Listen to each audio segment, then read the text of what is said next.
దేవుడి దగ్గరికి పంపిస్తాన్రా. నా కుటుంబాన్ని ఆఖరి చూపు కూడా చూడకుండా చేసావు కదా, నిన్ను అలాగే చంపేస్తాను.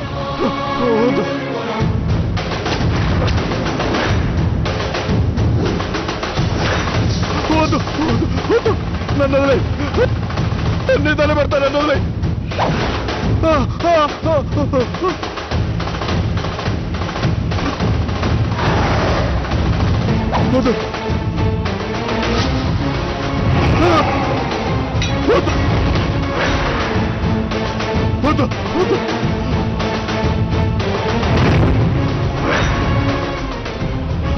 నన్నే చేయదు.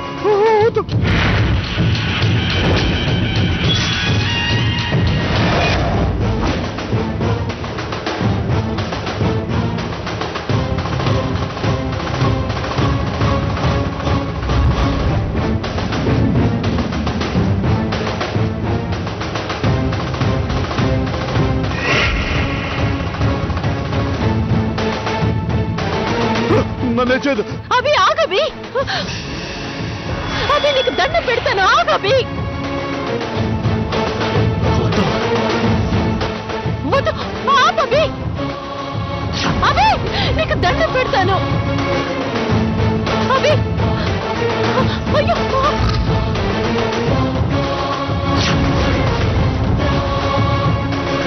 అవి వద్దవి, వద్దు.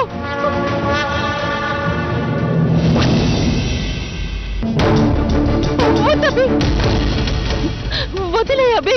అన్నీ తెలిసి ఆ మాట మాట్లాడుతున్నావా? నాకు తెలుసు, వీడొక నీచుడని తెలుసు, నీ కుటుంబాన్ని నాశనం చేశాడని తెలుసు. వీడు చేసిన దానికి శిక్ష పడాలి. కానీ నా భర్తను బ్రతికించుకోవడానికి నాకు వేరే దారి కనిపించడం లేదు. ఇప్పటికే నువ్వు పోగొట్టుకుంది చాలు. ఇక నిన్ను కూడా పోగొట్టుకుంటే అసలు ఆ కుటుంబానికి ఏముండదు. వీడు చేసిన పాపానికి జీవితాంతం జైల్లోనే ఉండాలి. అదే వీడికి సరైన శిక్ష. నీ కుటుంబాన్ని ఓదార్చడానికైనా నువ్వు కావాలి అభి. నీకు వీడిని చంపేయాలన్నంత కోపం ఉంటుంది. వాళ్ళ చావును ఎలాగో ఆపలేకపోయాను. కనీసం కనీసం ఈ చావునైనా ఆపాలనుకుంటున్నాను. నీకు దండం పెడతానబి, దయచేసి నన్ను క్షమించు. అభి, నీకు వాళ్ళంటే ఎంత ఇష్టమో నాకు తెలుసు. వాళ్ళు ఎంత మంచి వాళ్ళో కూడా నాకు తెలుసు. అలాంటి కుటుంబాన్ని నాశనం చేశాడు ఈ దుర్మార్గుడు. ఇలాంటి పాపాత్ముడి చంపి నువ్వు రాక్షసుడివి కావద్దు, రాక్షసుడివి కావద్దు. నీకు దండం పెడతాను, దండం పెడతాను. వదిలేయవి, దయచేసి నన్ను క్షమించు. అభి ప్లీజ్, నీ కాళ్ళు పట్టుకుంటాను. దయచేసి నా మాట విను.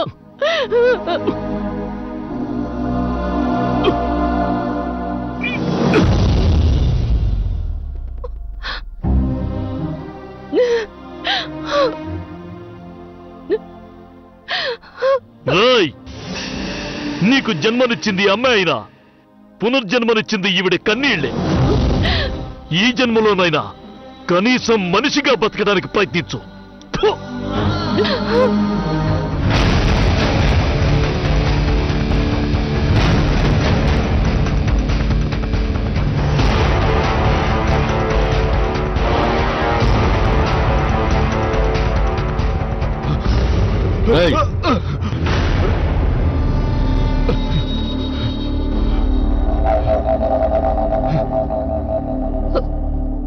అభి, నువ్వు హంతకుడివి కావద్దనే పోలీసుల్ని పిలిపించాను. వాడికి ప్రాణం విలువ తెలియదు కాబట్టి వాడు జీవితాంతం జైల్లోనే పడుండాలి. అవును సార్, ఈవిడ సాక్ష్యం ఆధారంగా వీడిని జీవితాంతం జైల్లోనే ఉంచొచ్చు.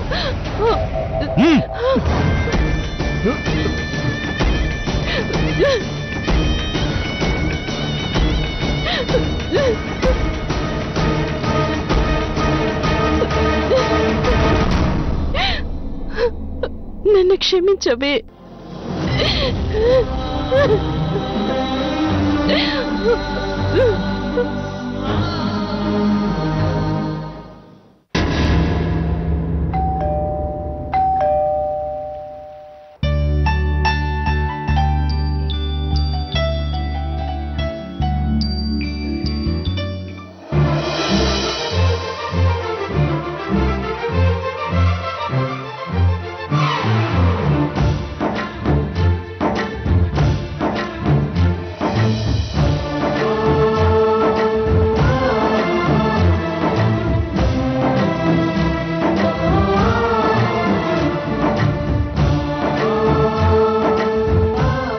లోపలికి రావచ్చా అత్తయ్య? అదేంటమ్మా అలా అడుగుతున్నావు? లోపలికి రావచ్చా అని మా గుమ్మం ముందు నిల్చొని ఎన్నో ఏళ్లుగా పర్మిషన్ అడుగుతూనే ఉన్నావు అత్తయ్య.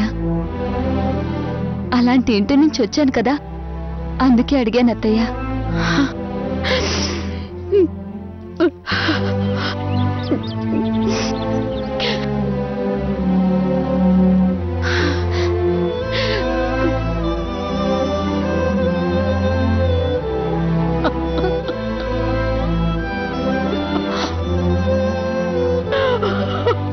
బాధపడకత్తయ్య. ఇన్నేళ్లకి ఆ ఇంటి నుంచి పిలుపు రాకపోయినా కనీసం నువ్వైనా వచ్చావు. లోపలికి రమ్మా.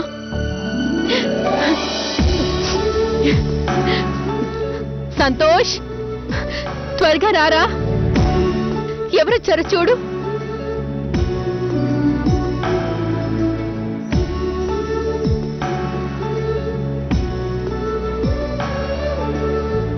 ఇందురా, మీ మావయ్య కూతురు.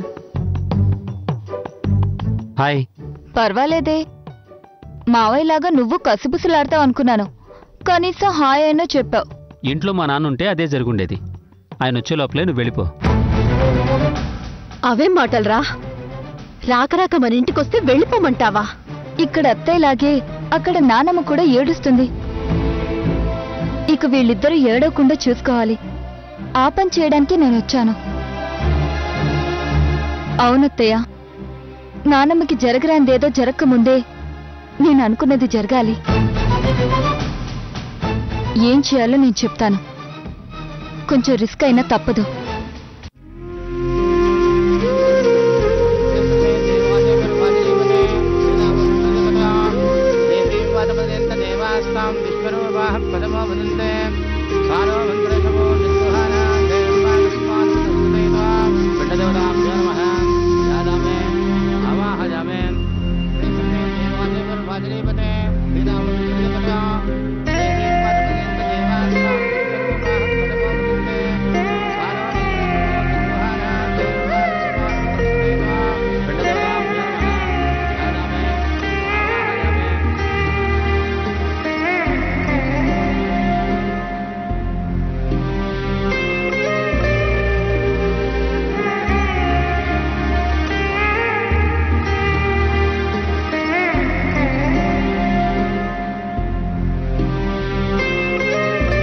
వీడొక అనాథ.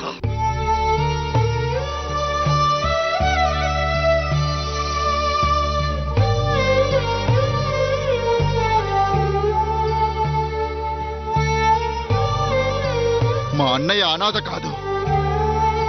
మేమిద్దరం ఒకే తల్లి కడుపున రక్తం పంచుకు పుట్టిన అన్నదమ్ములం.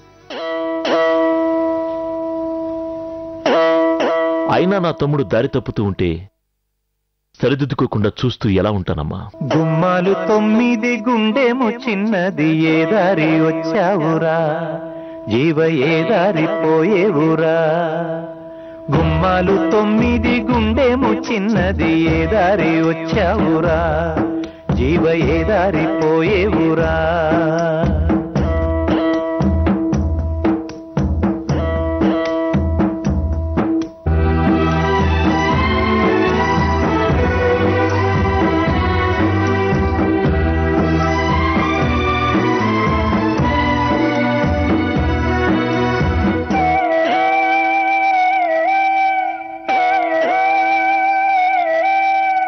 కడుపు కోత జీవితాల కథ ఇదేనురా.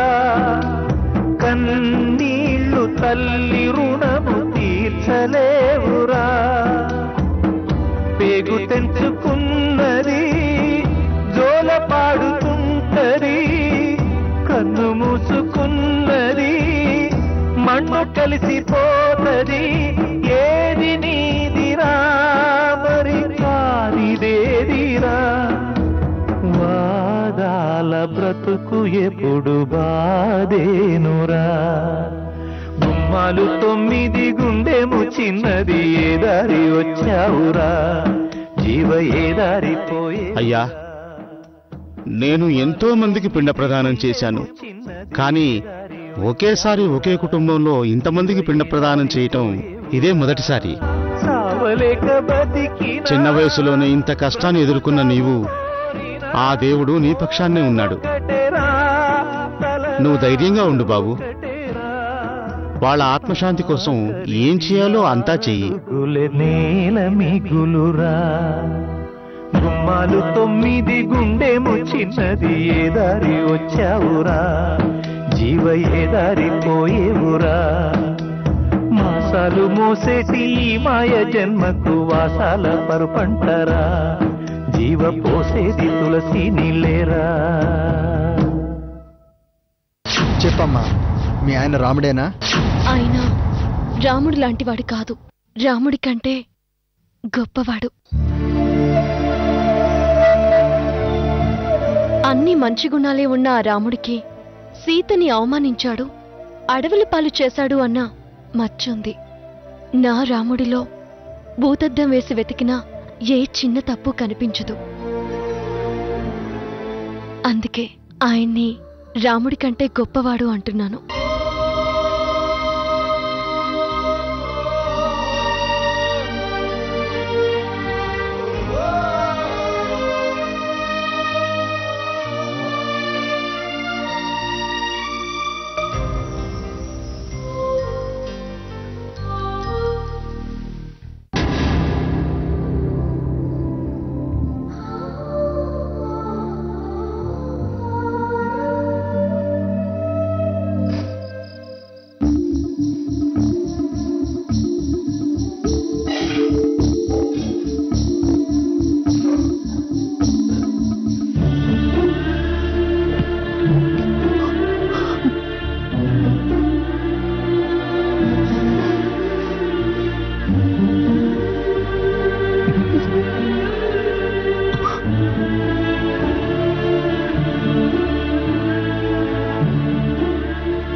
అభి, నీ కళ్ళల్లో నీళ్లు నేను చూడలేనురా. అమ్మా, ఇంట్లో అందరి కన్నీళ్లు తుడవలసిన నేనేం చేయలేకపోయానమ్మా.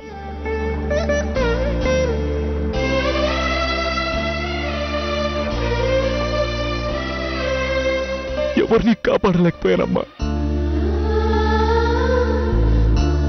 వాళ్ళకి మనకి రుణం తీరిపోయిందిరా, అందుకే వెళ్ళిపోయారు. లేదమ్మా, నేను ఇక్కడే ఉండుంటే ఖచ్చితంగా వాళ్ళని కాపాడుకునుండేవాణ్ణమ్మా.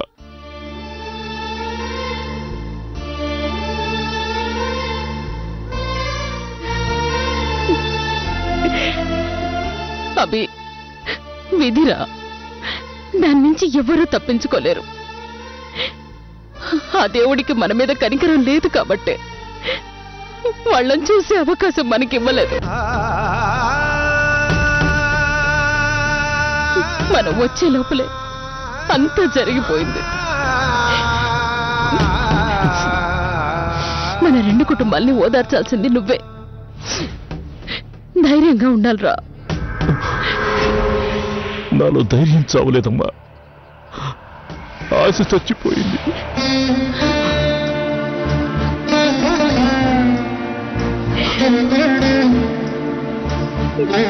ఇంతకు ముందు ఏదైనా బిజినెస్ చేస్తే భూమికి ఇది ఇవ్వాలి, ఆదికి ఇది చేయాలని, మన కుటుంబానికి ఏమివ్వాలని 100 ఆలోచనలు ఉండేవమ్మా. ఇప్పుడు అవన్నీ లేవమ్మా. అసలు వీళ్ళందరూ లేరనే నిజాన్ని అబద్ధం చేసుకోలేడు కదమ్మా.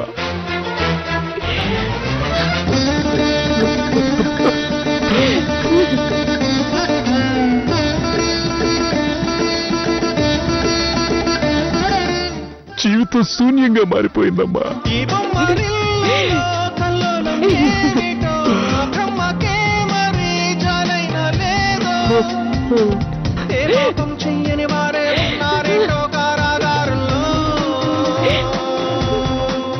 లేదురా, ఇది జీవితం ఎప్పుడూ శూన్యం కాదు. ఆ దేవుడు ఓ ప్రాణం పోసినా ఓ ప్రాణం తీసినా అందులో ఒక పరమార్థం ఉండే ఉంటుంది. మనం ప్రాణం ఉన్నంత వరకు సాగుతూనే ఉండాలిరా.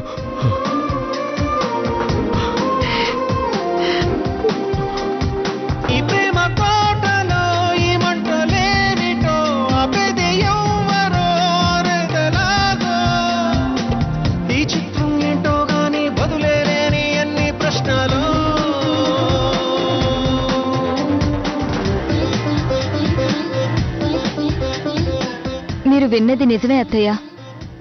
నాకు బావకి పెళ్లి జరిగితే 2 కుటుంబాలు ఒకటవుతాయని నానమ్మ ఆశపడింది. ఆ కోరిక తీరదని తెలిసి మంచాన పడింది. ఇప్పుడు కూడా మనం ఏం చేయకపోతే ఆవిడ మనకి దక్కదు. నీకు నానమ్మ కాకముందే ఆవిడ నాకు అమ్మ. అలాంటి అమ్మని సంతోష పెట్టాలని నాకు ఉందమ్మా. కానీ జరగాలి కదా. అదే నా ప్రయత్నం. అందుకే నేను ఇంట్లో లెటర్ రాసి పెట్టొచ్చాను.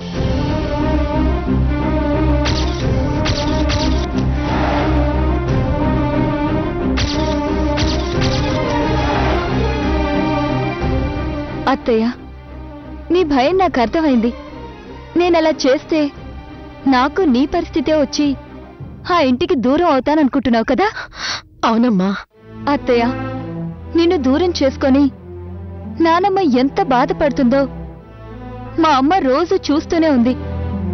అలాంటి అమ్మ నన్ను పోగొట్టుకోలేదు. మరంత ధైర్యమే ఉన్నదానివైతే బావని పెళ్లి చేసుకుంటానని మీ నాన్నని అడగొచ్చుగా. అడిగితే ఒప్పుకోకపోగా నాకు వేరే పెళ్లి చేస్తారు. అప్పుడు నానమ్మ మనకి దక్కదు. ఇప్పుడు మా పెళ్లి జరిగితే ముందు నానమ్మ ఆరోగ్యం కుదుట పడుతుంది. అమ్మా, మన 2 కుటుంబాల్ని కలపడానికి, అమ్మమ్మ ఆరోగ్యం బాగుపడటానికి ఇందు అంత ధైర్యంగా నిర్ణయం తీసుకున్నప్పుడు మనం వెనక్కి తగ్గితే ఎలా అమ్మా?